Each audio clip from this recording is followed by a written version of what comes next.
Élu, tu deviendras à 100% ceci avant la fin de cette année. Le ciel l'a confirmé. Cher élu, vérifiez ton abonnement à la chaîne, pour qu'on continue ensemble.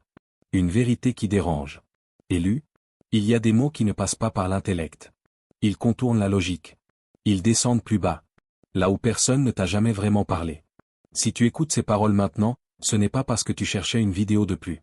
Ce n'est pas parce que l'algorithme a bien fait son travail. Il existe des rendez-vous invisibles, des intersections secrètes entre le temps humain et le temps divin. La Bible appelle cela des temps fixés. Le ciel, lui, parle de convocation. Tu n'as pas été averti. Tu n'as pas été préparé. Et pourtant, tu es là. Comme si quelque chose, en toi, savait déjà. Il y a dans l'Écriture une étrange cohérence, Dieu n'annonce presque jamais ses interventions à l'avance. Il surgit. Il traverse. Il appelle. Abraham ne savait pas où il allait. Moïse ne savait pas ce que le buisson signifiait encore. Marie ne comprenait pas tout ce que l'ange disait. Et pourtant, tous ont ressenti la même chose, un frisson intérieur, une certitude sans preuve. Le titre que tu viens d'entendre agit comme cela. Il ne cherche pas à convaincre. Il cherche à raisonner. Élu, tu deviendras à 100% ceci avant la fin de cette année, le ciel l'a confirmé. Ces mots sont audacieux. Presque trop. Ils dérangent parce qu'ils déplacent la question essentielle. Ils ne te demandent pas, crois-tu? Ils te demandent, te reconnais-tu? Pourquoi ton esprit ne les a-t-il pas rejetés immédiatement? Pourquoi n'as-tu pas fermé cette vidéo dès la première seconde, comme tu l'as fait tant de fois avec d'autres messages trop grands, trop mystiques, trop engageants? Dans l'Évangile selon Jean, Jésus prononce une phrase que beaucoup lisent sans l'entendre vraiment. Mes brebis entendent ma voix, je les connais, et elles me suivent. Jean 10, 27. Il ne dit pas, elles comprennent. Il dit, elles entendent. La voix divine ne passe pas par le raisonnement. Elle passe par la reconnaissance. Comme une fréquence oubliée que ton être reconnaît instantanément. Elle ne crie pas pour s'imposer. Elle attire, comme un champ magnétique silencieux. Elle ne force jamais, parce que ce qui vient de Dieu n'a pas besoin de violence pour être vrai. J.J. Benitez a souvent suggéré, parfois entre les lignes, parfois frontalement, que les textes bibliques fonctionnent comme des dispositifs dormants. Des archives vivantes. Des messages codés non pas seulement pour une époque, mais pour des consciences prêtes à les recevoir. Selon cette perspective, la Bible ne serait pas un livre que l'on lit, mais un livre qui te lit. Certains passages restent muets pendant des années. Puis, un jour, sans prévenir, ils s'ouvrent. Ils brûlent. Ils réveillent. Comme si le texte attendait que le lecteur soit devenu quelqu'un d'autre. Et si ce moment était maintenant? La Bible affirme quelque chose de profondément troublant, presque inconfortable pour l'esprit moderne. Avant que je t'eusse formé dans le ventre de ta mère, je te connaissais. Jérémie 5. Cette phrase est souvent citée, rarement méditée. Car si on la prend au sérieux, elle bouleverse tout. Elle suggère que ton identité ne commence pas avec ton premier souffle. Qu'elle ne dépend ni de ton nom, ni de ton passé, ni de tes échecs, ni même de tes choix. Elle suggère que quelque chose de toi existait avant toi. Ce n'est pas poétique. C'est vertigineux. Si Dieu te connaissait avant ta formation, alors qui étais-tu? Et surtout, qui es-tu censé redevenir? Les traditions apocryphes vont encore plus loin. Dans certains écrits anciens attribués à des courants judéo-chrétiens marginaux, on trouve cette idée radicale. L'âme humaine serait une descente, non une création ex nihilo. Une immersion dans la matière, suivie d'un lent processus de souvenir. Jésus, dans ses textes, n'est pas tant un fondateur de religion qu'un réveil vivant, venu rappeler à l'humanité ce qu'elle a oublié en entrant dans le monde. Cela expliquerait pourquoi ses paroles provoquent parfois plus de troubles que de réconfort. Pourquoi elles réveillent autant qu'elles consolent. Alors pose-toi cette question, sans chercher à y répondre tout de suite. Et si tu n'étais pas en train de devenir quelqu'un de nouveau? Mais simplement en train de redevenir ce que tu as toujours été aux yeux du ciel? Ce message n'est pas une promesse facile. Il ne te vend pas une réussite rapide, ni une transformation spectaculaire visible aux yeux du monde. Il ne te promet pas que tout ira mieux demain. Il ne flatte pas l'ego. Il ne cherche pas à te rassurer. C'est un rappel. Un rappel discret, mais persistant. Comme une voix que tu aurais déjà entendue autrefois, sans savoir d'où elle venait. Avant la fin de cette année, quelque chose en toi arrive à maturité. Pas un projet. Pas une relation. Pas une reconnaissance humaine. La Bible appelle cela l'homme intérieur. Une forme d'être. Une posture de l'âme. Une cohérence silencieuse. Paul écrit aux Éphésiens. Que l'homme intérieur soit fortifié par l'esprit. Éphésiens 3, 16. Il ne parle pas de force visible. Il parle de densité intérieure. Peut-être as-tu déjà ressenti cela. Cette impression étrange que ta vie extérieure avance lentement, parfois même recule, tandis que quelque chose, au-dedans, se structure. Comme si Dieu travaillait hors champ. Comme si le ciel n'était pas pressé, mais précis. Reste ici. Non pas pour apprendre quelque chose de nouveau, mais pour te souvenir. Car pour comprendre ce que tu deviendras à 100%, il faut retourner là où tout commence vraiment. Aux Écritures, oui, mais pas comme on les lit d'habitude. Pas comme un texte ancien. Pas comme une morale. Pas comme une histoire figée. Il faut les écouter comme on écoute une voix dans la nuit. Avec attention. Avec humilité. Avec cette part de toi qui sait déjà que le ciel parle encore, mais seulement à ceux qui acceptent de ralentir assez pour entendre. Les Écritures sont remplies de métamorphoses silencieuses. Elles ne sont jamais spectaculaires au moment où elles se produisent. Elles ne s'annoncent pas. Elles ne cherchent pas de témoins. Abraham ne reçoit pas la révélation de son nouveau nom devant une foule. Jacob ne devient Israël qu'après une nuit de lutte, seul, blessé, marqué. Simon devient Pierre loin des palais, loin des institutions, loin des certitudes religieuses. La Bible semble insister sur un point, Dieu transforme toujours l'être avant de transformer le rôle. Et dans chaque cas, le changement de nom n'est pas une promotion. C'est un dévoilement. Quand Abraham devient Abraham, Dieu ne crée pas quelque chose de nouveau. Il révèle ce qui était latent. Le nom devient une clé. Jacob, le trompeur, devient Israël, celui qui a lutté avec Dieu. Simon, l'instable, devient Pierre le roc. Ce ne sont pas des récompenses. Ce sont des alignements. La fonction céleste était déjà là. Le nom ne fait que la rendre audible. Dans l'Épître aux Romains, Paul pose une phrase que beaucoup citent sans mesurer sa portée. Ceux qu'il a connus d'avance, il les a aussi prédestinés à être conformes à l'image de son Fils. Romains 8, 29. Le mot prédestiné fait souvent peur. Il semble nier la liberté. Mais dans le texte grec, il n'implique pas une contrainte mécanique. Il évoque une destination intérieure, un axe, une direction inscrite dans l'être. Comme une boussole placée dans l'âme. Et le mot-clé ici est conforme. Pas admirateur. Pas croyant de surface. Pas imitateurs extérieurs. Mais alignés intérieurement. Être conforme à l'image du Fils ne signifie pas ressembler physiquement à Jésus, ni reproduire des gestes sacrés. Cela signifie partager une structure intérieure, une manière d'être au monde, une fréquence. Jésus ne cherchait pas à être adoré comme une statue. Il cherchait à être reconnu comme un chemin vivant. C'est précisément ce qui rend ces paroles dangereuses pour tout système religieux figé. Selon certains textes apocryphes, notamment l'évangile de Thomas, Jésus prononce une phrase qui n'a jamais cessé de troubler ceux qui la lisent sans filtre. Quand vous vous connaîtrez vous-même, alors vous serez connus, et vous comprendrez que vous êtes fils du Père vivant. Cette phrase ne parle pas de morale. Elle ne parle pas de doctrine. Elle parle de connaissance de soi. Non pas au sens psychologique moderne. Mais au sens biblique du mot connaître, un verbe qui implique union, reconnaissance, intimité. Dans la Bible, connaître est le mot utilisé pour décrire l'union la plus profonde entre deux êtres. Benitez aimait souligner que ce type de parole déplace radicalement le centre du sacré. Elle ne demande pas « Que crois-tu » Elle demande « Qui es-tu vraiment » Ce déplacement a toujours dérangé. Car un sacré situé uniquement à l'extérieur peut être contrôlé, organisé, institutionnalisé. Mais un sacré intériorisé échappe aux structures. Il rend l'homme responsable. Il le place face à lui-même.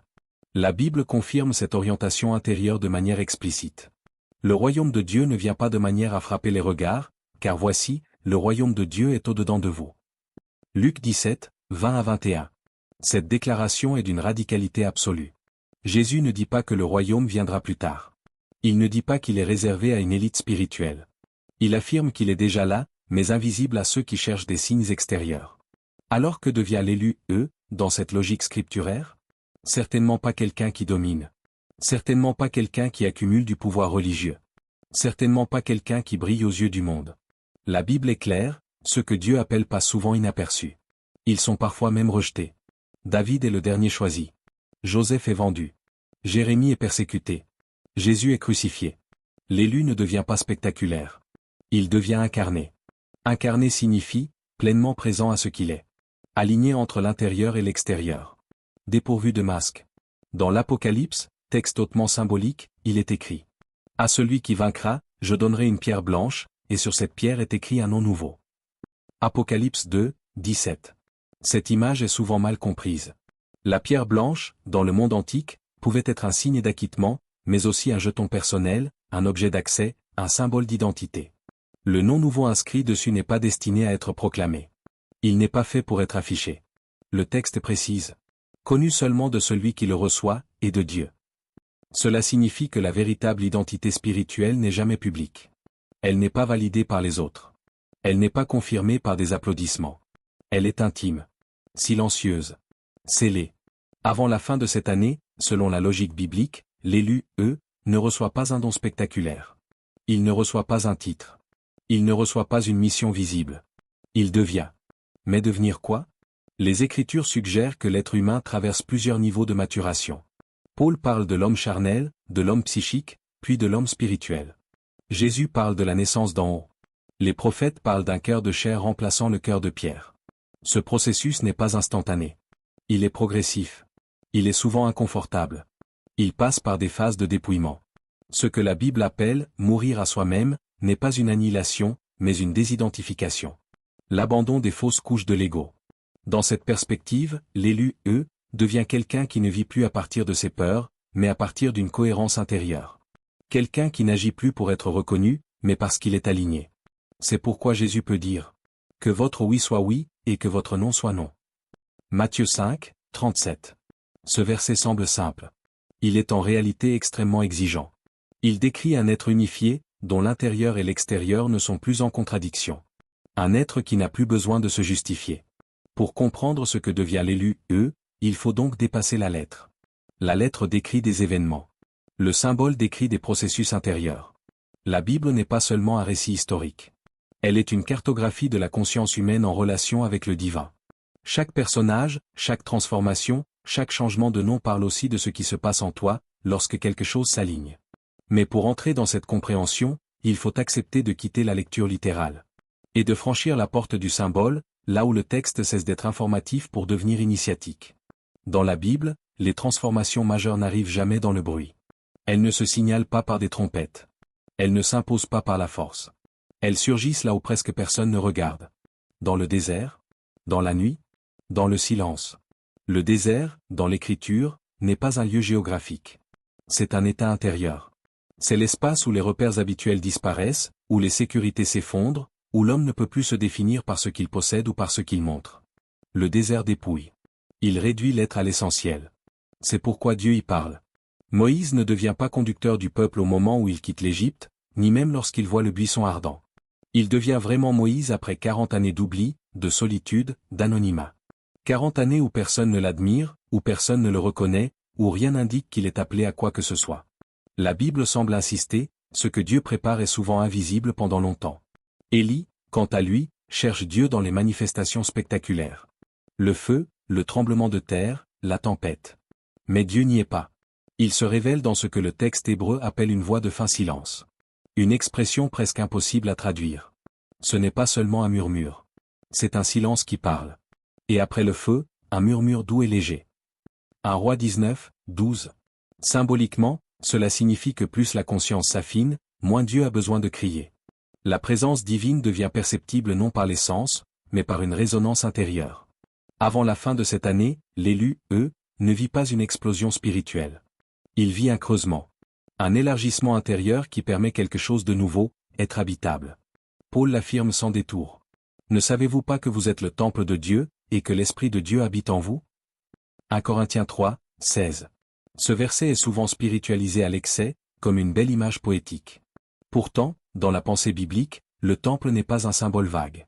C'est un lieu précis, structuré, préparé, consacré. Le temple est l'endroit où le divin et l'humain se rencontrent sans se confondre. Dire que l'être humain devient temple, c'est dire qu'il devient espace de rencontre. Ce n'est pas une métaphore abstraite. C'est une réalité vibratoire. Un temple ne parle pas. Il contient. Il est stable. Il est disponible. Il est orienté. Benitez évoquait souvent l'idée que Jésus n'est pas venu fonder une religion supplémentaire, mais activer chez l'être humain une conscience christique. Une manière d'être relié au Père sans intermédiaire institutionnel. Une filiation vécue, non proclamée. Dans cette perspective, Jésus ne serait pas seulement un modèle extérieur, mais un archétype vivant. L'annonce de ce que l'être humain est capable de devenir lorsqu'il cesse de se fragmenter intérieurement. Ainsi, devenir ceci à 100% ne signifie pas devenir parfait, ni devenir supérieur aux autres. Cela signifie devenir cohérent. Cohérent intérieurement, lorsque les pensées, les intentions et les actes ne se contredisent plus. Aligné entre ciel et terre, lorsque la vie quotidienne devient le prolongement naturel de la vie intérieure. Point de passage du divin, lorsque la présence de Dieu cesse d'être un concept pour devenir une qualité de présence. Pose-toi cette question, lentement, sans chercher de réponse immédiate. Et si Dieu ne voulait plus seulement être cru, mais incarné à travers toi? L'incarnation, dans la Bible, n'est pas un événement unique réservé à Jésus. C'est un principe. Le Verbe qui se fait chair. La parole qui prend forme. La lumière qui traverse la matière sans la détruire. C'est pourquoi Jésus utilise des symboles simples, presque dérisoires en apparence. Le levain. La graine. Le sel. Vous êtes le sel de la terre. Matthieu 5, 13. Le sel est invisible lorsqu'il agit. On ne le remarque que lorsqu'il manque. Il ne se met pas en avant. Il se dissout. Il pénètre. Il transforme de l'intérieur. Il empêche la corruption. Il révèle la saveur.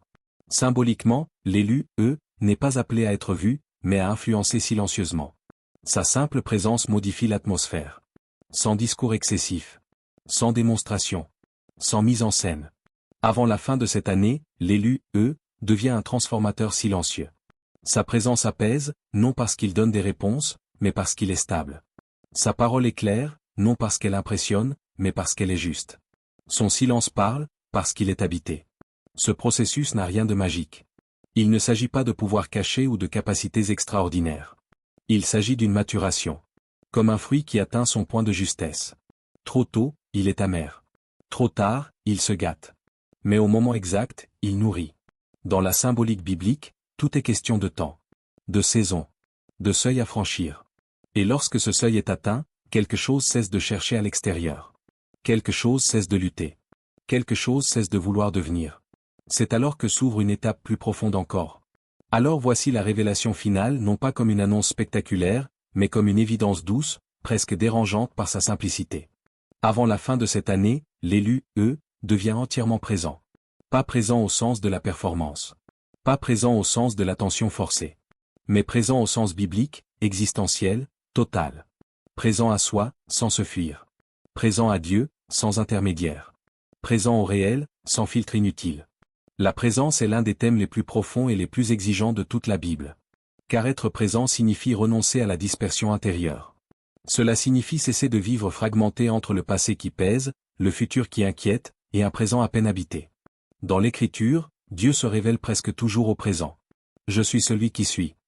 Pas j'étais. Pas je serai. Je suis. La Bible appelle cet état, entrer dans le repos. Il reste donc un repos pour le peuple de Dieu. Hébreux 4, 9. Ce repos est souvent mal compris. Il est confondu avec l'arrêt, la passivité, la fin de l'effort. Mais dans le texte biblique, le repos n'est pas l'absence de mouvement. C'est l'absence de conflit intérieur. C'est le moment où l'être humain cesse de tirer dans des directions opposées. Où le cœur ne dit plus une chose pendant que l'esprit en poursuit une autre. Où l'âme n'est plus divisée entre ce qu'elle est et ce qu'elle croit devoir être. Tu n'as plus besoin de prouver. Plus besoin de justifier ton existence. Plus besoin de courir après une image, un rôle, une reconnaissance. La Bible appelle cela mourir à soi-même, mais ce langage est trompeur. Il ne s'agit pas d'une mort violente. Il s'agit d'un dépouillement. La chute progressive des identités construites pour survivre, pour plaire, pour être acceptées. Jésus n'a jamais demandé à ses disciples de devenir quelqu'un d'autre. Il leur a demandé de le suivre, c'est-à-dire d'entrer dans une même manière d'être. Une manière non fragmentée.